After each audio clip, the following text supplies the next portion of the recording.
Thanks for stopping by, guys, and welcome back to Scrap Mechanic. Now today we're going to be looking at another tank design.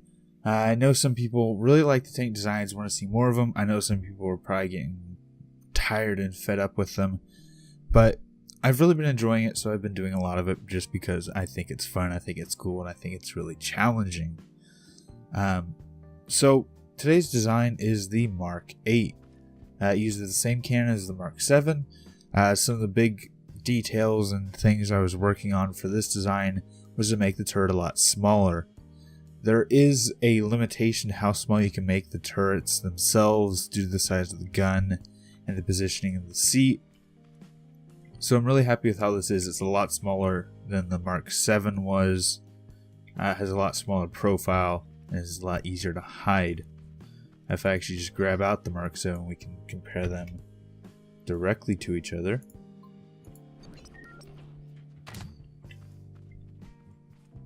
So here's the Mark 7 next to the Mark 8. You can see the difference that I'm talking about. Just the size of the turret, size of the cannon. Even the chassis is a little bit smaller on the 8 over here. So not only does it use the same cannon, has a smaller turret, and one of the big designs with this is this has a rudimentary range finding system.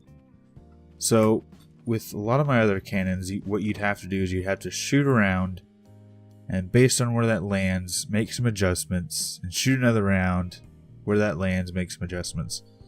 Now there's a few different styles of range finding that have been used in real life over time.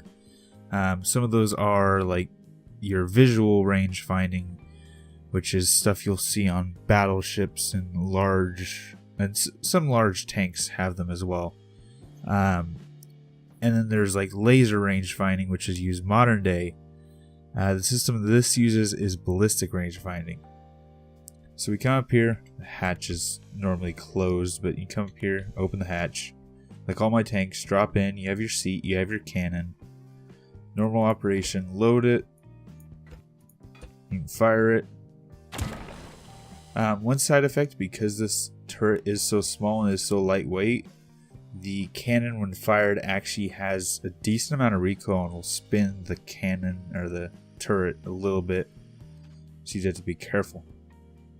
So going through the operation, going through the controls, there's a full button control scheme here. So 1 is left, 2 is up, 3 is down, 4 is right, 5 is fire. This is how all of my other tanks work. Same control scheme. So if you want to just treat this like an old tank and ignore the range finding system, you can, and it'd work the exact same as all my other tanks. If you want to use the range finding, that's what 6, 7, 8, 9, and 10 do. So if we go in first person, there's a better updated crosshair. I wouldn't say it's the best, but it works for what it was designed to do. Let's say I want to hit that rock. I aim up at it, and then I use 6 and 7 to aim up and down. So aim at it. From here, I'm going to judge the distance to be about yellow. So I can press 8, which is 2 things. It turns this dial, which you can see right there on the top of the tank, and it raises this. This little side piece here has a spud gun tucked into it. So what this does is when I hit 10, it shoots a spud gun. I'm going to turn my turret slightly. As you can see, it's hitting right there at the top of the rock. Might be a bit hard to see, so it's a bit overshooting. If I do 9, go back to range green.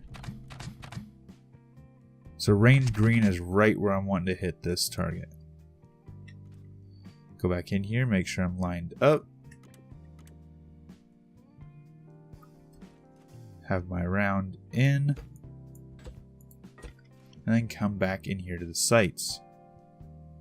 Now 2 and 3, I can raise and lower my cannon, and as you can see on the sight, right to the right edge of the sight, you'll see these little colored bars.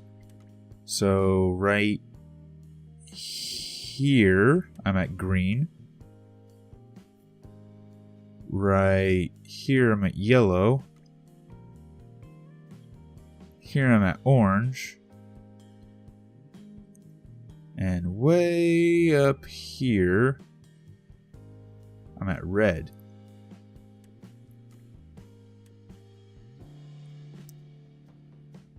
So you range find with the spud gun, you adjust with the sights, and then you should be able to fire. So this is green, I have to adjust this all the way back down.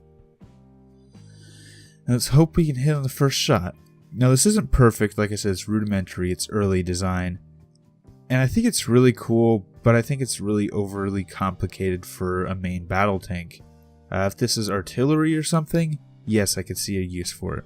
But when you're doing a fast-paced PvP kind of idea, actually sitting down, range finding, adjusting all these different details, I think is a bit too much. So I doubt it'll be in future tanks. Let's go ahead and fire. And twink, right where we expected it to hit. So it was a really nice shot. So just take a reference to where that shot was compared to where the spud guns are landing. There you go. So overall, driving is pretty decent. I'm using a lot less wheels. The reason for a lot of these changes is actually before I made the video with... No, it was actually as the video with the Mark 6 and Mark 7 was being uploaded. I was showing the Mark 7 off to Alstrak, another scrap mechanic YouTube friend of mine, and was pretty much told, this is stupid, why are all these things the way they are? And actually made me stop and think and realize there was a lot of problems with the Mark 7. So this was my attempt to fix it. So the turret's a lot smaller. I'm using a lot less wheels, which means a lot less suspension, which means a lot less lag. And overall, I'm really happy with it. So a bit of constructive criticism from Alstrak.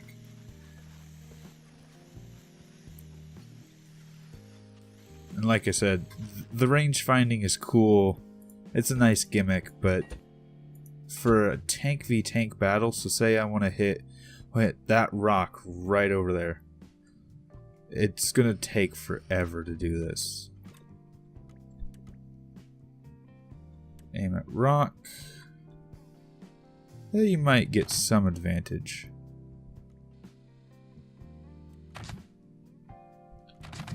So what's that? That's green. My cannon should already be set up as green. Yes, yes, fire. And we hit the rock. That was a pretty nice shot. It took me a bit of time, but maybe it's applicable. That word did not want to come out of my mouth. Let's try and hit that rock right there on the hill. Which rock am I aiming for? I'm aiming for this one. So I get a 6, 8, 9.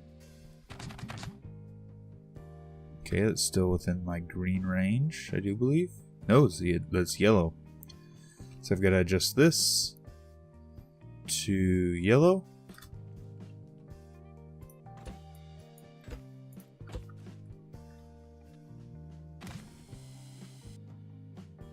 And we hit the top of the rock. I'm actually really surprised with how accurate this is working. It was not the best design, actually. A lot of how this worked was trial and error. The actual setup for it was, I set up the turret on a flat terrain at each increment. So each increment of the actual aim up and down, I would shoot, then I'd make a target, and I'd try and hit it with the cannon. So I knew the distance the spud was hitting. Then I just had to match that distance to the cannon.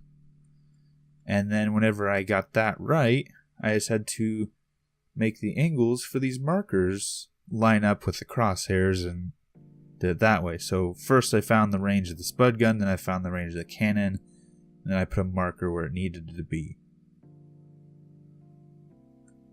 So let's try and hit something else. I want to hit that big tree right there. So let's try and hit that. 4. Rotate my cannon. Aim at the tree. I want to aim a little bit to the left of it actually because my cannon positioning. Okay. 8. Aim up my... Actually, no. I'm skipping a step. 7 because I need to aim down. So I'm hitting right there at the base of the tree. Oh. Too far.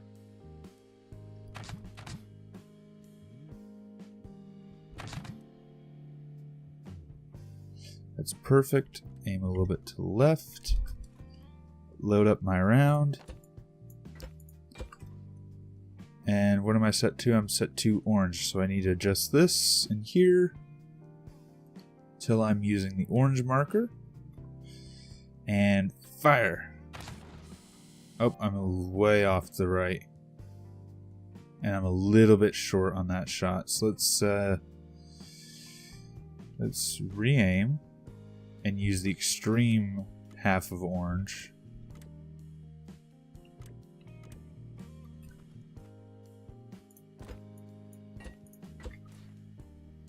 And fire.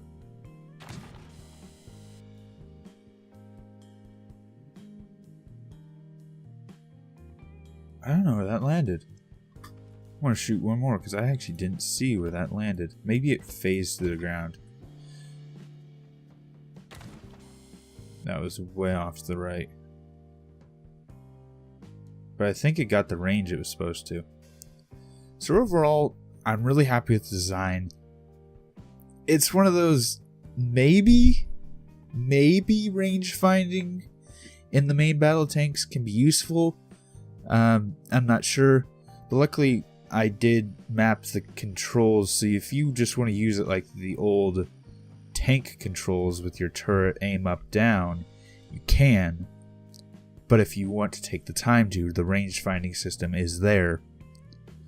One thing I do want to note, I didn't want to have to use spud guns because they make you visible. You can see them shooting. When your target hears them landing, they're going to start panicking, and that can mess up your shot. Originally I was going to do a visual style where you'd have one sight back here, then one sight over to the side. Aiming those two up, you could find your distance. That is optical range finding. It's what's used in battleships and some tanks. But the limited degrees of controllers and just the total inaccuracy of sights like these, while they're decent, they're not perfect, which leaves a lot of room for error. And overall, just using this spud gun based rangefinder is a whole lot better than traditional optical systems. So I am really happy with this. Hope you guys are too. I do believe this is already on the workshop. I think it's been on the workshop for quite some time. Let's actually check. No, it is not. So it is going to be on the workshop now. And if you want to play with it, be my guest. If you want to draw inspiration from it, make your own tanks, you're welcome as well. I might be doing a tutorial on the bearing cannons I've been using. So if you do want to see that, please let me know in the comments down below. But I am going to end it here. Did enjoy this episode? Please leave a like. Any suggestions? Leave them in the comments down below. Enjoy the channel. Enjoy what I'm doing. Please subscribe. Helps a lot. And right now, shares help the channel the most. So if you do want to help out this channel, please share this episode with a friend. Thanks for stopping by. Thanks for sticking around. And until next time, peace.